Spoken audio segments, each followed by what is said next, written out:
Alors c'est nouveau, ces émissions seront toujours regardées, scrutées par un grand témoin. Ce soir, le grand témoin, c'est l'homme à qui on doit Délit d'élu et qui a sorti le 14 mai dernier Pilleurs d'État. Cet homme, c'est Philippe Pasco. Bravo. Salut Philippe. Salut, ça va ? Alors, je me suis amusé à parcourir, bien sûr, cet ouvrage. J'ai fait des bonds sur ma chaise. En fait, moi, je lis aux chiottes, tu sais, donc... c'est voilà. Un livre qui parle ça m'a fait chier, hein. Il l'a parcouru d'un dernier distrait. Mais ce qu'il y a dedans, c'est juste édifiant. On aura l'occasion, bien sûr, dans cette émission, de faire un focus sur... Tu vois, j'ai fait plein de marques dans le bouquin, parce qu'il y a des trucs qui sont dingues. Pilleurs d'État, ça veut bien dire ce que ça veut dire. Ce sont nos élus, nos chers élus. On est l'un des pays au monde qui a le plus d'élus. Tu le mentionnes d'ailleurs. Comme promis... Dans la deuxième partie de cette première heure, Pilleurs d'État, Philippe Pasco, notre grand témoin. Philippe, nouveau bouquin. T'étais venu plusieurs fois d'ailleurs sur BTLV pour parler de Délit d'élu, qui a été un joli carton, même si les médias ont un peu boudé la chose. C'est pas les médias, c'est certains coups de téléphone sans doute qui ont permis à certains médias de moins en parler. C'est quand même hallucinant parce que Pilleurs d'État, c'est encore pire peut-être que Délit d'élu. C'est-à-dire que... J'ai creusé différemment. Là, j'ai pas tapé sur des élus, j'ai tapé sur un système. Je peux te dire que plein d'élus du monde entier regardent notre système pour faire pareil. Ah oui, quand même, ils veulent y aller. Ça serait un bonheur. La France est un exemple. Être élu en France, c'est mieux que la sécurité sociale partout. Non, mais ce qui est hallucinant, c'est que tu parles de l'abstention. C'est juste effrayant, l'abstention. D'ailleurs, c'est marrant parce que je crois que tout à l'heure, on passera un extrait de Bernard Cazeneuve, tu sais, qui parlait de la loi antiterroriste, tu sais. En fait, il est à l'Assemblée, quand il en parle, ils sont 3 dans l'hémicycle. Tu te dis, mais c'est juste hallucinant. C'est une loi qui est un peu la NSA française. C'est-à-dire qu'on va être un peu scruté dans notre trou de balle. Et ben là, il est presque seul à en parler. C'est quand même hallucinant. Je le mets dans le livre. Il y a plein de lois qui sont passées où il y avait 20 élus dans la salle, quoi. 20 élus dans l'hémicycle. C'est inadmissible. C'est simplement inadmissible. Mais ça, on oublie de le dire aux électeurs, on oublie de le dire aux gens. Mais pourquoi on oublie ? Parce que, je sais pas, mais les journalistes mainstream, les intellectuels font partie aussi des Français. Oui, sauf qu'à un moment donné, le système, il a aussi besoin des élus pour exister. Il y a des journalistes qui ont besoin, par exemple, les journalistes accrédités n'ont aucun intérêt à dire du mal, sinon on leur retire leur accréditation. Donc, quelque part, ils sont verrouillés. Il y a aussi des journalistes que je rencontre, et moi qui ai bossé quand même pendant 9 ans avec Manuel Valls, qui se disent, attention, si je dis du mal de Manuel, il risque d'être président, je vais en prendre plein la tête derrière. Donc, en fin de compte, il y a un système qui est mis en place qui fait que les gens s'auto-censurent. Mais à quel moment on est en démocratie ? Joker, je sais plus. D'accord, parce que aujourd'hui, je pense qu'on n'est plus, on est dans une pseudo-apparence de démocratie, et les gens se complaisent dedans. Et les gens se disent on est en démocratie, mais on n'est pas dans une démocratie, on est dans une dictature économique, on est dans une dictature de plus en plus importante des élus qui s'estiment propriétaires de leur mandat alors qu'ils devraient être que locataires.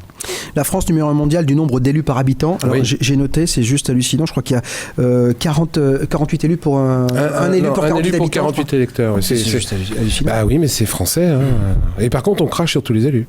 38 000 élus intercommunaux. Oui, à peu près, parce que personne ne sait le chiffre exact. Ça m'a étonné aussi. Non, on sait pas, les mecs, on les paye. J'ai découvert ça.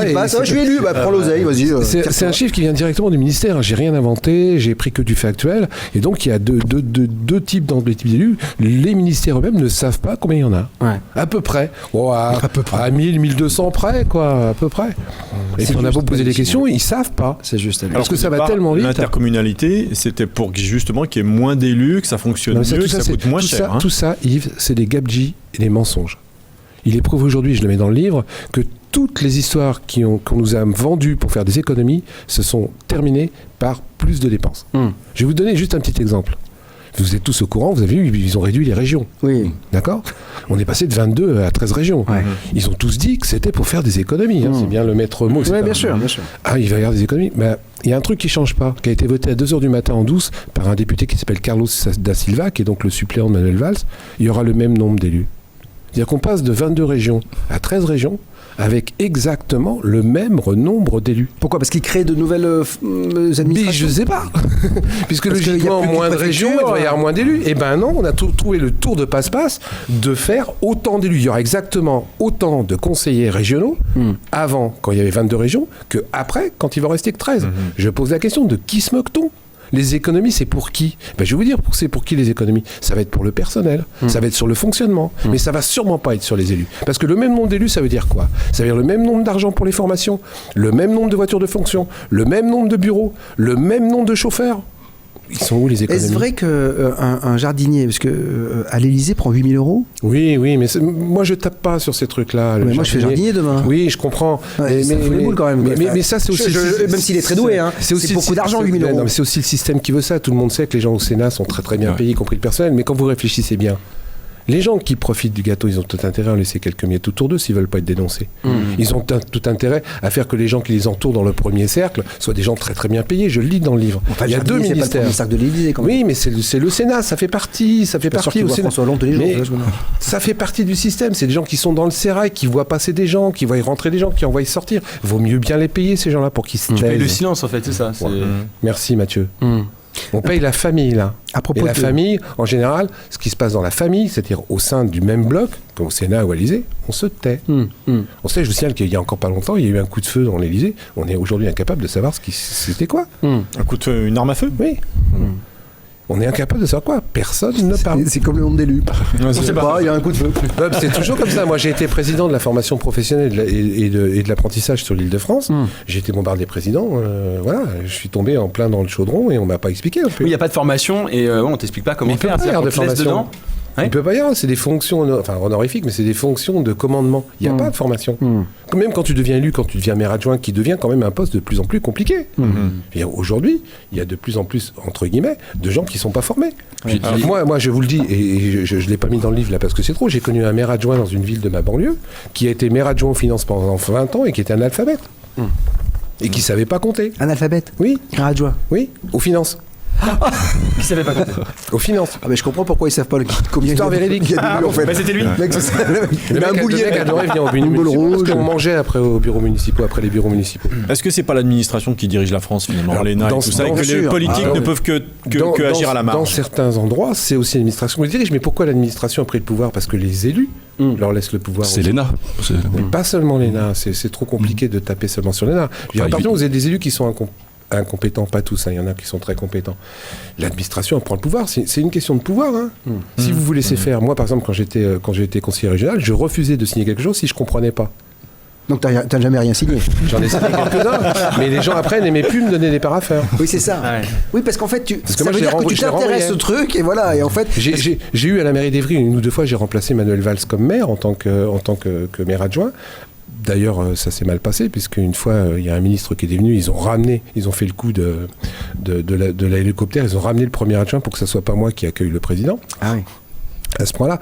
Mais moi, quand je recevais les parasseurs, je les renvoyais. Et il y a des employés communaux qui m'ont dit, mais Philippe, c'est la première fois qu'un Noulou nous renvoie les paraffeurs. Je marquais juste, expliquez-moi.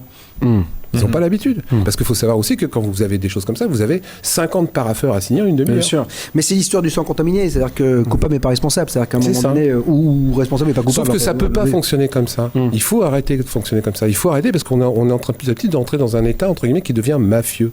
Avec une corporation qui s'appelle les élus, qui font tout pour se protéger et qui montent des miradors pour empêcher les gens d'approcher. Le problème, c'est qu'en France, on a fait de la politique un vrai métier. Et quand on voit les salaires, on comprend que la soupe pas des salaires. Oui, je sais bien, mais enfin, ils touchent quand même beaucoup d'argent. Ça s'appelle des indemnités. Bien sûr. Député du Rhône, Jean-Louis Touraine, 18 905 € net par mois. Christophe Borgel, député de Haute-Garonne. Il y a plein de gens que je connais pas en plus. Donc voilà. 16 830 € 70 net par mois. Donc vous imaginez. Patrick Hetzel, député du Bas-Rhin, 16 800. Ça tourne autour de 16 000. Donc, j'en ai pas trouvé un seul qui était. Il y en a une, Sophie Dion, que Céline, sa copine. Très bonne, 19 247. Qu'est-ce qu'on répond aux personnes qui vont nous dire oui, mais ils ont des responsabilités, ils font des choses importantes, ils nous représentent. Ouais, mais c'est l'argument premier. C'est-à-dire que les gens se disent ça en premier. C'est pas gênant de gagner de l'argent. Moi, ça me gêne pas. Encore une fois, tu peux gagner. C'est qui gagne le mien. C'est d'abord qui gagne le mien et d'autre part, qu'est-ce qu'ils en font? Quand tu vois comment les lois sont votées, je l'explique dans le livre, qu'aujourd'hui les lois sont de plus en plus mal votées. Que les gens ne sont pas présents. On parle de l'abstention des électeurs, mais moi je prouve dans le livre qu'il y a encore plus d'abstention des parlementaires. Il y a des moments, il y a une fois, je l'ai pu en 1er juillet, ils n'ont pas pu voter une loi parce qu'il y avait un mec dans l'hémicycle. Un mec. Imaginons au travail, l'abstention au travail. Là, quand même, les députés se sont... Et il faut savoir, en plus, j'ai oublié de vous le dire, c'est que comme ils s'arrangent les lois à leur profit, c'est que théoriquement, même s'il n'y a qu'un seul élu dans l'Assemblée, la loi est valable. D'accord. Super. Donc il n'y a plus des histoires de majorité, etc. C'est au nombre de votants. Donc il y a un élu, c'est valable. Non, mais ce qui est incroyable, c'est que là, il y avait 6 mois d'indemnité pour les députés, je crois, s'ils démissionnaient. Hein, c'est-à-dire qu'ils partaient de son plein gré. C'est un truc de fou. Ouais, et oui, mais bien sûr, toi, tu pars de ton boulot, t'es démissionnaire, on te donne pas d'indemnité, même pas 6 mois. Lui, on lui filait 6 mois, ils l'ont passé à 1 an. C'est ça. Et personne n'en a parlé. Si, moi. Ah ouais, voilà. Et nous, le pire, c'est que ça a été fait 2 jours avant les cantonales. Ouais, c'est ça. Comme ils ont vu que ça allait se casser la gueule, ils ont voté une loi pour verser une indemnité en disant que ça sera pour plus tard, etc. Mais même ça, c'est une honte. En plus, problème, cette indemnité est valable pour les élus qui perdent l'élection. Donc ça, à la limite, je veux bien l'imaginer parce qu'il faut pas être bloqué. Mais c'est aussi valable pour les mecs qui démissionnent. C'est-à-dire le mec, je me représente pas de problème, bonhomme. T'as une indemnité chômage pendant 1 an. Et à un moment donné, ça suffit. Quoi. Ah, s'il se représente pas s'il démissionne de son mandat. Si je me représente pas, j'arrête. Et ben j'ai mon indemnité chômage. Mais que fait la Cour des comptes? Il l'écrit, la Cour des comptes. Ils peuvent rien faire. Sauf que la Cour des comptes, et je le mettais dans Pilleur d'État, et je le remets un petit peu là-dedans, de plus en plus, ils leur rognent les ailes. De plus en plus, la Cour des comptes, elle a de moins en moins de moyens pour dire et faire les choses. Rappelez-vous, on a fait une émission sur la Cour des comptes avec Donc là aussi, à un moment donné, il va falloir qu'ils arrêtent. Parce qu'en plus, ces gens-là, s'ils nous demandaient, mais ils nous demandent en plus de faire, nous, des économies. Mais c'est ça. Je veux dire, là, je mets dans le bouquin qu'il y a 2 ministères qui ont augmenté de façon exponentielle le salaire de leurs propres employés. Là, c'est 1, Matignon, 2, le ministère de l'Intérieur quand Valls y était. Donc le même mec qui, en Espagne, déclare dans les journaux qu'on va encore en baver pendant 3 ans et qu'ils vont pas augmenter les salaires, il a augmenté de 12% en 2 ans le salaire de ses employés dans les ministères. Il y a un moment donné, il faut arrêter. Ce qui est valable pour nous, c'est pas valable pour eux. Mais ils le prennent où l'argent au niveau des budgets? Dans ta poche. Oh, voilà. Non, mais enfin, il faut que ça se décide quand même. Ils le prennent dans ta poche. On le fabrique pas. Non, mais t'inquiète pas, il y en a toujours. C'est-à-dire que c'est pas la banque, c'est pas le banquier qui va l'appeler Manuel. T'es à découvert. Là, tu vois, à mon avis. En Grèce, ça arrive. Oui, mais on n'est pas la Grèce. Et moi, je suis pas là pour détruire tous les élus parce qu'il y a des élus merveilleux. Le problème, c'est que plus on remonte dans le haut de la pyramide, plus les élus s'auto-pourrissent. Et en plus, le reste des élus sont complices. Parce qu'un élu tout seul, il peut rien faire. Quand moi j'ai été élu, donc je sais quand vous proposez un truc, il faut que les autres le votent. Donc tous les élus sont pas méchants, mais ils participent. Il faudrait que de temps en temps, il y ait des élus qui disent ça suffit. Arrête de t'en mettre plein les poches. Arrête de faire des trucs qui s'appellent du détournement d'argent. Il y a un moment donné, il faut arrêter. Bon, par contre, tu dis que c'est compliqué de mettre sur écoute un élu. Bon, là, Sarkozy, quand même, ils ont validé les écoutes. Oui, mais on en met de temps en temps. De temps en temps. Puis mais pour un député, le mec a été chef de l'État. Mais pour un député, c'est un truc de fou, quoi. Pour un député, il faut demander l'autorisation à son groupe politique à l'Assemblée et aux questeurs de l'Assemblée nationale. Ils se connaissent tous depuis 20 ans. Donc, en gros, ils sont potes depuis 20 ans et on vient dire à ton pote, attention, je vais te mettre sur écoute. Qu'est-ce qui se passe derrière? On avertit l'autre. Il y a un moment donné, il faut arrêter. Pourquoi la loi, elle est différente pour eux? Pourquoi aujourd'hui, quand un élu, il est condamné, les procès se passe au bout de 15, 20, 25 ans. 25 ans. Qu'est-ce que ça veut dire? Moi, j'ai un élu, et je le mets dans le bouquin, qui a détourné 20 millions d'euros. 20 millions d'euros. Il a été condamné à 20 000 euros d'amende avec sursis. 20 000 euros. Et en plus... Mais toi, tu détournes un petit peu d'argent. Parce que l'affaire n'est pas terminée. Ouais. Et c'est une affaire qui s'est passée à Rambouillet, en plus. Donc, il me semble que le maire de Rambouillet, c'est un type qui est président du Sénat, non? Peut-être. Il me semble. Eh bien, la ville ne s'est même pas portée partie civile. Ça veut dire quoi? Ça veut dire que les 20 millions d'euros, ils ont été remboursés par les impôts des habitants. Et pendant 3 ans, les habitants, ils se sont payés une augmentation d'impôts énorme.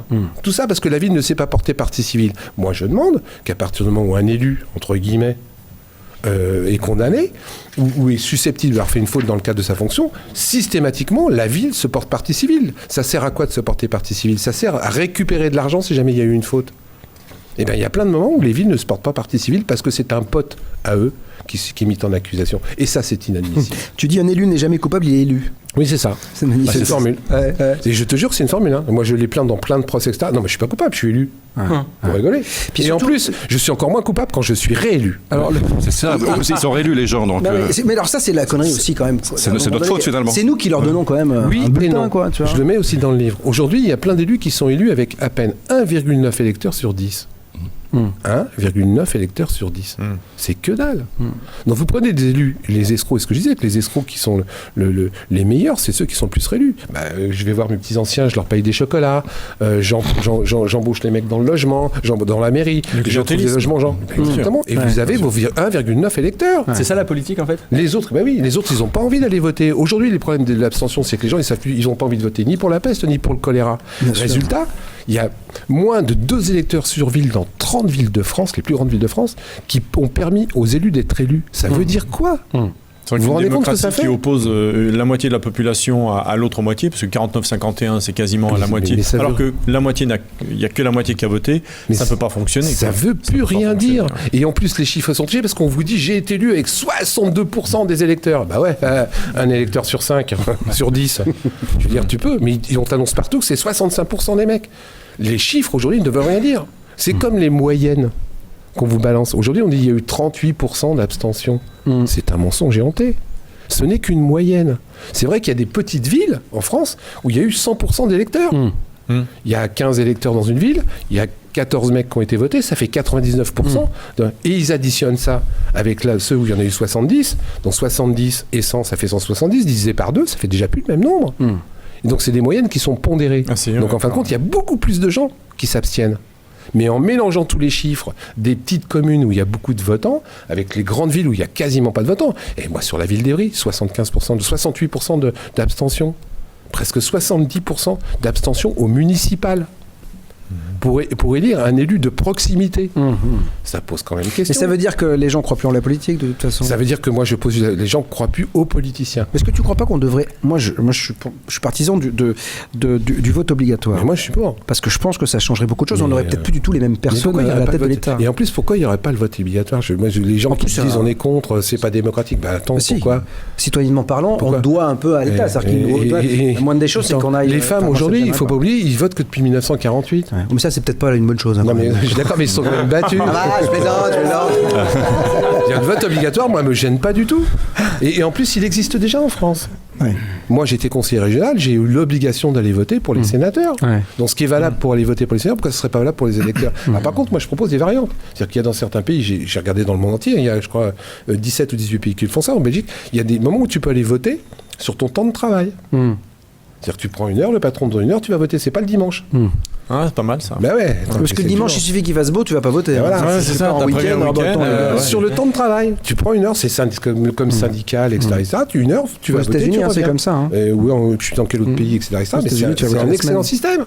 Et vous ne pensez pas que si tout le monde votait, le résultat ferait pratiquement la même chose? Non, tutoyer, je suis pas le ministre. Non, mais François, t'as pas l'impression que... Moi, je suis persuadé que tout ce côté d'abstentionniste, si tu veux, qui veulent plus voter, qui refusent, parce qu'en fait, tu vas même plus... Parce que le vote blanc, il n'existe pas en France. Donc, déjà, non, mais il n'existe pas. Donc, sauf que si tu mets le vote obligatoire, tu es obligé de tenir compte du vote blanc. Mais oui, eux veulent pas. Et donc, et puis surtout, moi, je comprends pas qu'on puisse mettre à la tête d'un pays un mec qui fait 51% des voix et qui dit « je représente la France ». Il faudrait qu'il y ait un minimum de, je sais pas, 70, 75%. Donc, si on était avec un vote obligatoire, on verrait que le mec, il est vraiment élu par les 3 quarts du peuple. Là, c'est du hasard, là. Mais voilà, mais ils veulent pas les élus parce que moi, quand c'est vachement, je vous représente, c'est vachement plus facile d'être élu avec peu de gens. Je vais même te donner un exemple par rapport où ils ont fait ça. Vous savez qu'ils ont tous mis la comptabilisation du vote en faisant croire que c'était une grande avancée sociale. Ce que les gens ne savent pas, et je le mets aussi dans le bouquin, c'est qu'il y a eu une grande discussion à l'Assemblée pour savoir si on allait fournir les bulletins blancs ou pas. Eh ben, ils ne les fournissent pas, les bulletins blancs. Faut venir avec quand on vote. Faut que tu viennes avec. Ah, faut pas le couper pile poil à une taille. Ouais, il faut qu'il soit exactement de la même. Il faut que ça corresponde bien avec ça. Ils ont bien fouté. Parce que s'ils mettaient les bulletins blancs sur la table, imaginez, je vais au bureau de vote, je vois le bulletin blanc. Qu'est-ce que je fais ? Je le prends avec les 2 autres bulletins. Et donc, ils auraient eu une explosion des bulletins blancs. Donc, ils ont fait semblant de dire on comptabilise le bulletin blanc, c'est-à-dire que je fais 2 colonnes, une pour les nuls, les machins. Et surtout, je donne pas les moyens aux gens de pouvoir le faire. Parce que dès que tu changes un peu le truc, si tu penses qu'un bulletin blanc c'est rayer le bulletin, non, c'est nul. Mais t'es pas un petit peu ennuyé là avec ce bouquin, le fait de parler, d'ouvrir ta gueule? J'ai eu quelques menaces, ouais. T'as pas peur? Si. Non, t'as des couilles quoi, enfin, c'est-à-dire que... Je sais pas, faut demander ça à ma femme. Élégant, la grande classe. Mais non, c'est pas une question de quoi. J'ai un principe, c'est que plus les gens vont fermer leur gueule, plus la dictature s'installe. Ouais, mais c'est ça le problème, c'est qu'à quel moment, si tu veux, moi je dis toujours, moi j'ai créé ce média parce que c'est mon côté révolutionnaire, si tu veux, au lieu d'aller sur je suis les pas révolutionnaire, moi. Non, mais moi je suis énervé, donc à un moment donné, je me dis, bon, mon métier c'est de parler, je vais essayer de le faire. Pourquoi les gens se bougent pas ? Parce que tout est fait pour que les gens bougent de moins en moins. Rappelez-vous d'une période... Pourtant, les gens ont de plus en plus faim, quand même. Oui, mais le problème, c'est qu'on va arriver à un moment donné où quand vraiment les gens n'auront plus de pain, là il y aura des révolutions. Il faut qu'on ait jusqu'à... On mangera des brioches, comme disait aujourd'hui, les gens... Oui, je le mets dans le livre aussi, ça c'est marrant. Et aujourd'hui, les gens sont encore des espèces d'apathie, d'aphasie, chacun a peur. Moi, je vois même des gens, dès que quelqu'un est au chômage, on ne lui parle plus, quoi. Oui, c'est ça. Mais j'en parlais il y a 2 jours, je crois, dans une émission. Je disais, en fait, c'est un statut, le chômeur. C'est-à-dire qu'aujourd'hui, t'es un paria. C'est une maladie. Voilà, c'est ça, ouais. Et plus on nous rajoute, plus on fait peur. Là, il y a un truc que j'ai entendu cet après-midi, je suis complètement fou, là. Vous avez entendu le truc de la CNAM ? Non. Alors, il y a une loi qui vient de passer. Si vous êtes assis Oui, parce qu'elle est passée. Je suis pas debout encore. Donc, les mecs qui touchent le CMU, qui sont au CMU et qui ont droit à l'hôpital gratuit, etc. Ouais. Et ben, ils vont pouvoir aller fouiller légalement dans leur compte en banque pour savoir si c'est vrai. Quoi ? Merci. Alors très bien le quoi. Hein, alors que ça sert à rien. Le mec étonné. C'est-à-dire que moi je suis à la CMU, les inspecteurs du fisc là vont avoir l'autorisation de téléphoner à ta banque, de te faire envoyer ton compte en banque avec ton relevé de compte, etc. pour savoir si vraiment tu as droit à la CMU. C'est pour contrôler les abus, c'est ça ? Il y a eu des tas d'abus aussi. Mais je m'en fous, il y a eu quoi comme abus ? Je connais beaucoup de monde dans le milieu médical, alors pour le coup, et il y a des abus très clairs. Et il y en a des milliers. Oui, mais non, d'abord c'est pas vrai. Non, mais il y a un peu. Il y a un droit d'ingérence quand même. On te prend ton compte en banque. Si on regarde. Non, mais il faut quand même contrôler. Alors là, je peux pas te laisser continuer. Non, mais ce que je veux dire, c'est mais non, je peux pas. On te donne de l'argent finalement. On a le droit de vérifier si je refuse qu'on commence. Écoute bien ce que je dis. Je refuse qu'on commence par contrôler les mecs qui gagnent 500 € par mois, et dont il y a quelques-uns qui truandent, et qu'on laisse filer tous les mecs qui détournent des millions d'euros. Ça, nous sommes d'accord. Et bien juste là, ça, donc arrêtons, si on fait la même chose pour tout le monde, d'accord. Et c'est les élus qui font ça. Non, mais ce que veut dire Philippe, c'est qu'il ne doit pas y avoir deux poids, deux mesures. Deux systèmes. Tu vois, moi, je suis soit on contrôle tout le monde à tous les niveaux. Mais pourquoi c'est seulement sur les petits et les pauvres qu'on contrôle ? Pourquoi on ne contrôle pas tous les mecs là ? Je vais te dire, il y a 150 députés que j'ai plantés dans le livre, qui ont acheté leur maison, leur appartement, avec l'argent de poche de l'IRFM, 5 770 € par mois, qui n'est pas déclarable et pas justifiable. Ces mecs-là ne vont rien avoir. Ces mecs-là, on ne va pas aller chercher dans leur compte en banque. Et ça, c'est des sommes énormes. Et on vient me dire qu'on va contrôler les quelques connards qui truandent à la fraude sociale sur leur CMU. Je suis d'accord qu'il faut le faire pour tout le monde. Commençons à aller chercher l'argent là où il y en a beaucoup. Et le problème, c'est que c'est les gens qui en détournent le plus. Et c'est là où ça me rend fou. Qui mettent des lois pour taper sur les petits. Oui, puis en plus, moi, il y a un truc qui me... Regarde les petits Berry, 18 ans de procédure. C'est-à-dire que pour avoir 10 mois de prison avec sursis, c'est-à-dire que toi, tu détournes, t'es accusé de... Enfin, moi, je sais qu'avec ma boîte, si je prends de l'argent que je ne déclare pas, c'est de l'abus bien social, etc., je peux aller en tôle. Mais ça va pas mettre 18 ans. Mais j'ai pire, Yves, là-dedans. J'ai pire, Yves, là-dedans. J'ai trouvé une élue qui a été condamnée à l'appel, qui a un bracelet électronique, qui était toujours députée. Mais bien sûr, Sylvie Andrieux. Sylvie Andrieux, elle vient avec un bracelet électronique. Elle est députée. Il ne faut pas déconner. Et je vais te dire plus loin. Souvenez-vous des déclarations. Le vote de confiance, Monsieur Thévenoud. Oui. Je refuse le vote de Monsieur Thévenoud. Ouais. Si Monsieur Thévenoud vote le vote de conscience, je ne le prendrai pas en compte. Pourquoi ils ont pris en compte celui de Madame Machin, Monsieur Bidule, qui eux étaient déjà condamnés? C'est bizarre. Non, mais c'est sûr. Elle a été exclue du PS, mais elle est toujours à l'Assemblée. Elle est juste exclue, mais elle vient avec son petit bracelet. Tu sais, moi, à partir du moment où j'ai entendu dire un mec à la tribune, non, Monsieur le Président, je n'ai pas de compte à l'étranger. Mais j'ai pire que ça. Ça, j'ai trouvé que là, on était au summum. Mais si j'ai là, on est au summum. C'est-à-dire que les mecs te regardent. Je t'en veux. Des caméras partout, ils te regardent dans les yeux. Tu n'as pas lu mon livre. Non, pas encore. C'est vrai. Lis-le parce que là-dedans, j'en cite 4 autres qui ont été pris pour fraude fiscale, qui pour la plupart ont fait partie des commissions de lutte anti-fraude fiscale. Ah ouais. C'est-à-dire que les mecs, ils étaient dedans. Ouais, il y a même, j'ai mes déclarations des mecs, je ne l'ai pas là en tête, qui disaient tous les fraudeurs, il faudrait leur retirer la nationalité française, etc. On vient de découvrir que les mecs, ils avaient des comptes en banque en Suisse. Mais non, mais les mecs, ils s'en foutent, c'est l'impunité totale. Non, mais ce qui m'énerve encore plus, c'est que souvent, après, là, quand on parle de Cahuzac, par exemple, quand on en reparle, quand on regarde la télé un petit peu à droite à gauche, c'est que maintenant ça fait rire. C'est juste un sujet d'humour. C'est le problème. Tu vois ce que je veux dire ? C'est maintenant juste moi, je suis encore outré. Parce que quand je vois dans la rue, et aujourd'hui je m'occupe d'une dame sur mon... Ça fait 15 jours qu'elle est dans la rue avec son gamin. Qu'elle dort dans la rue, qu'elle téléphone au 115 le matin 8h, qu'on lui dit rappelez à 20h30, et qu'elle commence à avoir un logement, une chambre d'hôtel à 20h30, et qu'elle appelle d'Evry, et qu'on l'envoie à 20h30 à Étampes pour aller dormir dans une chambre d'hôtel, et qu'elle est obligée de se lever à 5h du matin pour envoyer son gamin au collège après qu'elle refait le retour, etc. Moi, je suis fou quand je vois ces gens-là, ce qu'ils font, et qui nous donnent en plus des leçons de morale. Ouais, c'est vrai. C'est-à-dire que moi, je les rencontre, je les connais tous.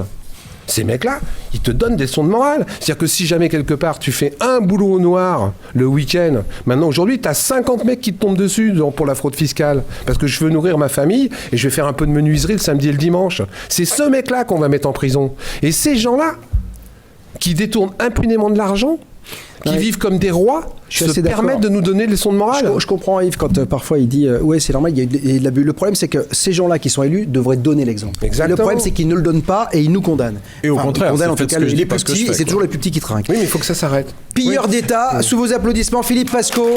Merci Philippe. Merci infiniment pour ce deuxième ouvrage. Et j'espère que tu reviendras très souvent et peut-être même tous les mois nous parler un peu de... J'en ai dans ma valise toutes les semaines malheureusement. Bon.